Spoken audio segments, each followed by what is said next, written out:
All right, Robert, RFK. I mean, do I get the impression you like Robert RFK Jr. a lot? Oh yeah. So I mean, he's a client, a friend of mine, very good mind, very good heart, and that's where, like, if you have somebody that has a good mind, good heart, good methods of learning information, that's about as good as you can get, because often what they face in public office is not anticipated. And historically, people with the right methods of learning and deciding things, with the right mind and heart, are more trustworthy and reliable in positions of power than people who say all the things and check all the boxes that you want said and checked. So this week, I mean, the thing to understand about Robert Kennedy is his default position is his Uncle Ted Kennedy's liberal democratic tradition. So it's in those issues where he's made a deeper inquiry, where he often has dissident opinions and populist positions. And so he has populist positions on censorship, on social media control, on openness of dialogue and debate, on war, on foreign policy, on trade, on global relationships, on vaccines, on COVID, on mandates, on public health, on big agriculture, on the national security establishment and the deep state and the intelligence community, including also on elections. So on those areas, he has all populist positions. On your conventional social cultural issue, he has default Democratic positions. So, and for him, he's right now competing in the Democratic primary to get votes amongst Democrats and independents who will vote in the Democratic primary, to get donors that want to see him succeed in the Democratic primary, and volunteers that want to see him succeed in the Democratic primary. In that context, his audience generally supports all the same positions that he has announced on these other issues that the court adjudicated. So your average Democrat is pro-choice, is for gun control, for assault weapon bans, for affirmative action, though that one's a little bit closer, actually. We'll get into that a little bit more when we discuss the affirmative action aspect. On all those kind of issues, he's echoing what Democrats believe. And so you get some conservatives and Republicans that agree with him on the populist side, don't agree with him on these other issues, and they get strangely agitated. And it's like, well, why? Twofold. One is that's not who his audience is. He raised $1 million in a day this week, which was, set a record for an independent outsider candidate like him in the Democratic process. He continues to do well in terms of social media access, volunteers. Volunteers are going to be doing RFK support rallies at July 4th parades all across the country over the weekend and on July 4th. So he's doing very well in all those categories. And if he came out and said and had a Republican position on a bunch of these other issues, all it would do is diminish his chance to do anything in the Democratic Party and diminish the populist causes that he is voicing, because those people would just completely tune him out. That you have people who are pro-choice but are willing to listen to how their ideas of bodily autonomy should extend to the issues of vaccine mandates. You have people that are pro-gay rights that would be amenable to extending that to religious freedom issues. So there's a range of places where he can reach a Democratic voter group to expand and extend a populist message on populist issues that he would forfeit if he decided to embrace Republican conservative positions on everything.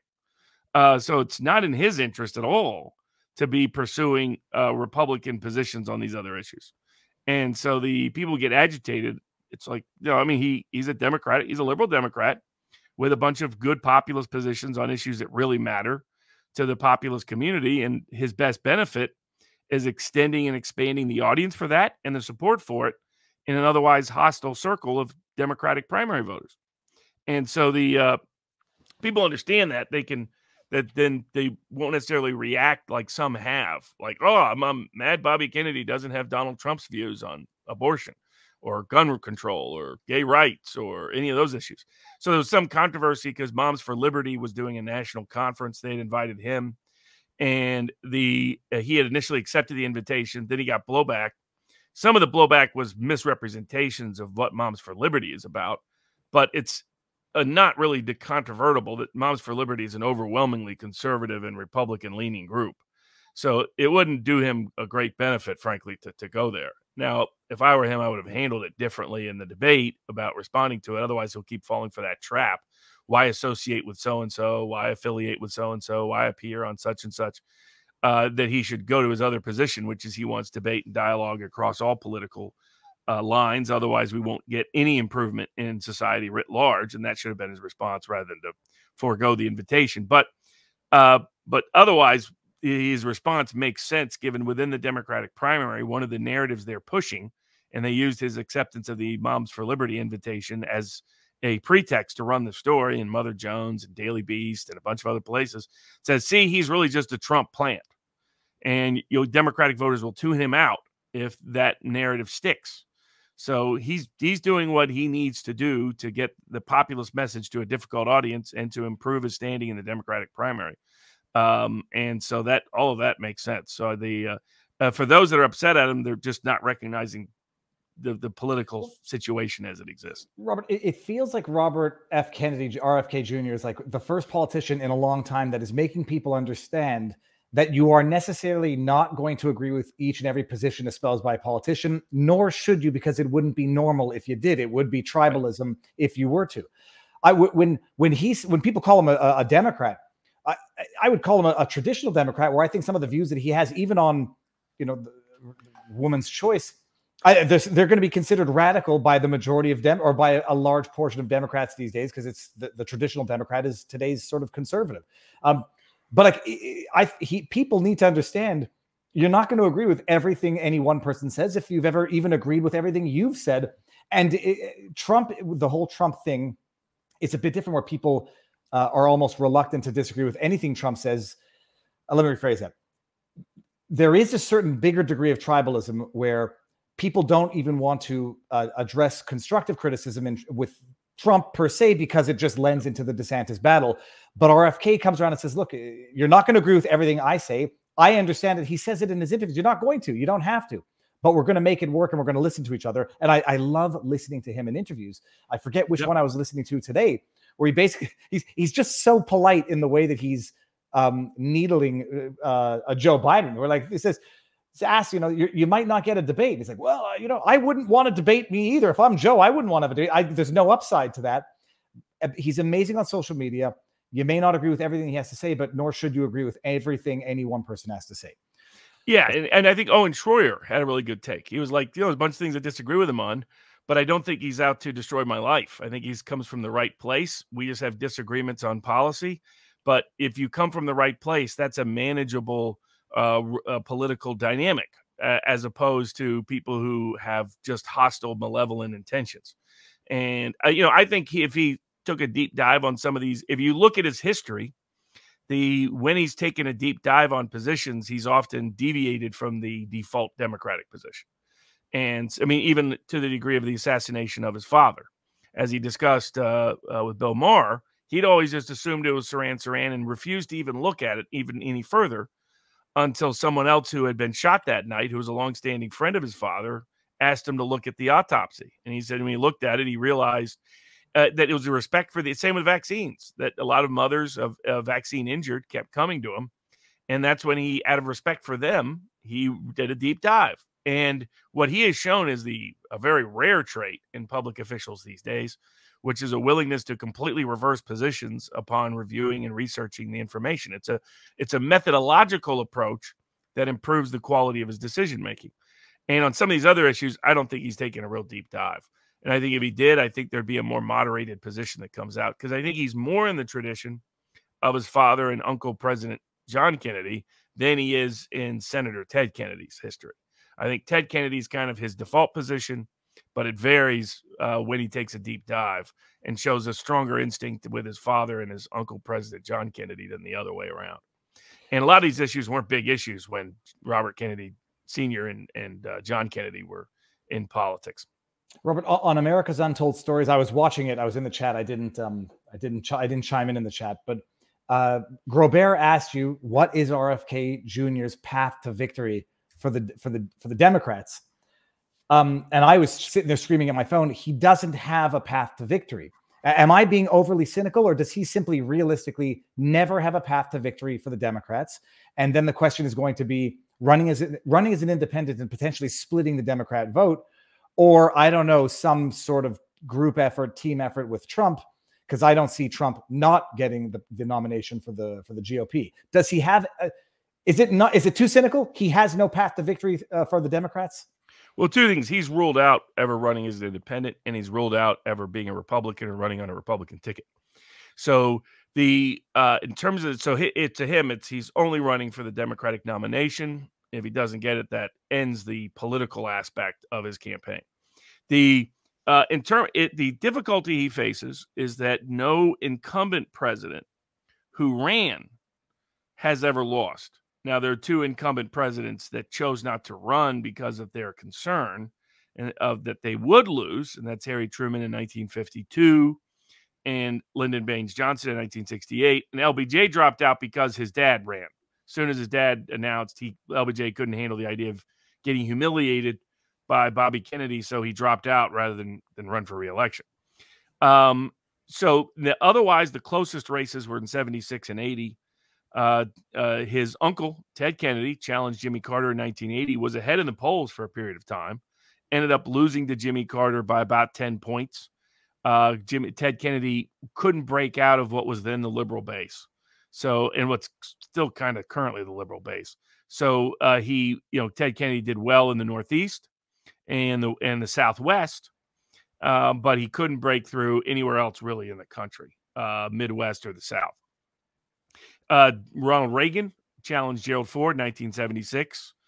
There's still in 76 and 80, there still weren't as many primaries as there are today. But Reagan got very close to knocking off Gerald Ford. But Ford had never been elected, so it was a little bit of a different dynamic.